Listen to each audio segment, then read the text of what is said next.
What is going on, people? This is BarberNerveState.com, and today's video is going to be part 3 of the little bit of a series that got released this week. If you did not know, and I'm pretty sure most of you know, I released 2 videos this week. The first one was on Alan Thrall's channel where he was cool enough to feature me, where I was talking about integrating strongman training into your regular strength routine without digging yourself into the dirt. At the same time on my channel, I released a video talking about alternative exercises that you can do if you don't have access to strongman implements and how you might be able to get a hold of some of your own. So now you know how to program it and how to get a hold of implements. The response on the first 2 videos has been overwhelmingly positive and awesome, and I thank you guys so much for that. But a lot of you want to know, if you absolutely cannot get your hands on implements and you're really not interested in making any of your own, you need a pep talk.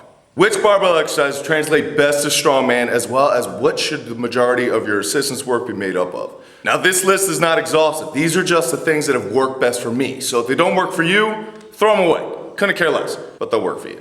If they work for you, awesome, but note that there is no dumbbell or kettlebell exercise involved in this. I think they are very, very good and they have definitely a place. I'm just trying to keep the video kind of shorter, so if you work out in your garage or at a commercial gym that does not have much equipment and you only have access to a barbell and plates, you can still get some work done. So when you're building out your programming, you're trying to decide which exercises go where in order of importance, as well as how to schedule them throughout your week. If you're thinking about competing in strongman and you want good carryover, I want you to focus more on movement patterns rather than the exercises themselves. So when deciding which ones to choose, try to pick the ones that are going to be taxing the same exact muscle groups that you'll be using in the actual strongman events. Here's a hint. Make sure you're hitting your upper back, your lower back, your hamstrings, your quads, your core, your shoulders, everything. It's gotta hit everything. Don't worry so much about small isolation exercises. Focus more on the big compound lifts, because basic exercises build basic mass. So you're gonna wanna get a barbell, move a lot of weight, like you're a caveman. And don't forget to focus on the movement patterns. In any strongman competition, you're gonna be asked to load something up off the ground, over a bar, or onto a platform. So you're gonna need some sort of hinge. You're gonna need to do some sort of overhead press, a deadlift event. You're gonna be asked to carry heavy things around, whether it be on your shoulders or in your hands. And there's always gonna be some other kind of random event that you can guarantee is gonna make you wanna puke. So plan for that. But with that said, here we go. All right, so if you wanna be good at strongman without touching implements, it's not a good move. But if you choose to do so, you're gonna need a really strong lower body and a really strong core. You will rarely see a squat event in a strongman contest, but that doesn't mean they don't exist, so you need to be prepared for it. Plus, for most people, if your squat goes up, your deadlift goes up. It doesn't really work the same way the other way around. So on our periodic table of exercises, you're gonna see squats, you're gonna see front squats, you're gonna see pause squats. Pause front squats, especially long pause, where you walk the bar out in front rack, drop down, stay in the hole for 6 seconds, then stand back up. Those will make you strong, but they will also make you hate your life. If you have access to an SSB bar, I would encourage you to use that, because I feel like that stresses more your upper back and your core, which is super important in strongman. I also think a lot of unilateral work is very important for strongman, so you're gonna wanna throw on something like Bulgarian split squats and barbell walking lunges or barbell stepping lunges. They are highly, highly underrated. Awesome exercise for building mass on your legs as well as strength. If you're gonna be good at the yoke walk or virtually any type of carry, you're gonna have to be asking a lot of your legs individually. The amount of stabilization that it takes to do the unilateral exercise as well as the strength in each individual leg is gonna matter a lot, so don't sleep on those. Then of course we're gonna have deadlifts in all types of varieties. You should be hitting conventional, pause, double pause, stiff-legged, deficit deadlifts. You should also be putting a lot of focus on the trap bar or farmer's handle deadlift, because that side position is the exact same one that you're gonna be pulling cars from or picking up farmer's handles to go run with them. Don't neglect those. And finally, good mornings. I know they get a bad rap, but you need to do them correctly.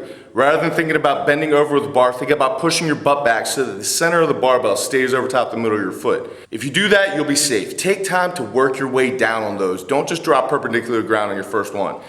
Kind of ease into it. Make sure you're safe, make sure your bracing is good, make sure your lower back is neutral, but if done correctly, they can help out a ton. All right, for your upper body, I really think you should focus on your back and your shoulders. You guys already know how I feel about pressing. You guys have seen the videos. I feel like you should be pulling just as much, if not more, than what you're pressing, both in volume and in weight. So if you're not doing that, get on that. Of course, you know rows are gonna be on the list in all different types of varieties. You cannot row enough. Focus on regular bent over rows, pen lay rows, single arm barbell rows with a landmine. The more rowing you do, the better off you're going to be. Your upper back can literally not be too powerful in the sport of strongman.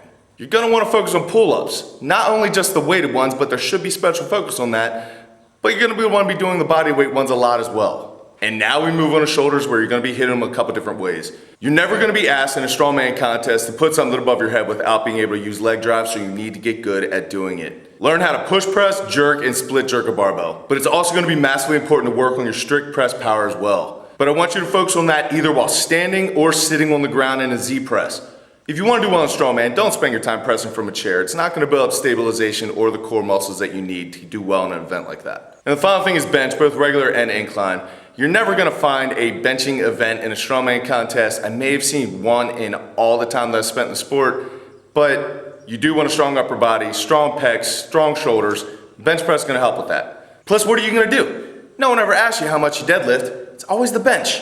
You gotta stop doing that. Fight for change, people. So there you guys go. Hopefully you have a better idea what exercises I think have the best carryover to strongman movements if you have nothing but access to a barbell and plates. If you do have aspirations of a strongman contest in the future, it is going to be imperative that you get a hold of the implements. You gotta practice like you play. However, being super strong can solve a lot of those problems. If you have an 800-pound deadlift, you're gonna be completely fine in the car deadlift event. If you have strong overhead press numbers in the gym, that's gonna translate well over to a log or a circus dumbbell.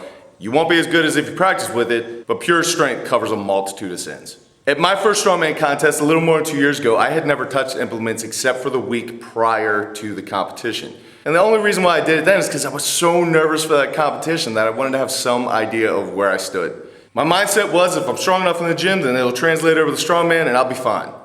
And I was, at the local level. Then my second contest was the national championships where I went in with the same mindset and got destroyed. So all of that to say, if you just want to enter your first competition or a local competition, by all means, get a barbell, get some weights, do these exercises. If you're super strong, you're gonna do okay. If you have higher aspirations than that, get some implements. Get your life together, man. So hopefully this was helpful and hopefully you guys enjoyed the video. Go out and do something amazing with your lives. And a special thank you to all you who have subscribed in the past couple days. I am absolutely humbled. It has been amazing. And thank you so much again to Alan Thrall for featuring me on his channel. It's just been insane. So thank you. Keep working hard and I'll catch up with you later in the week.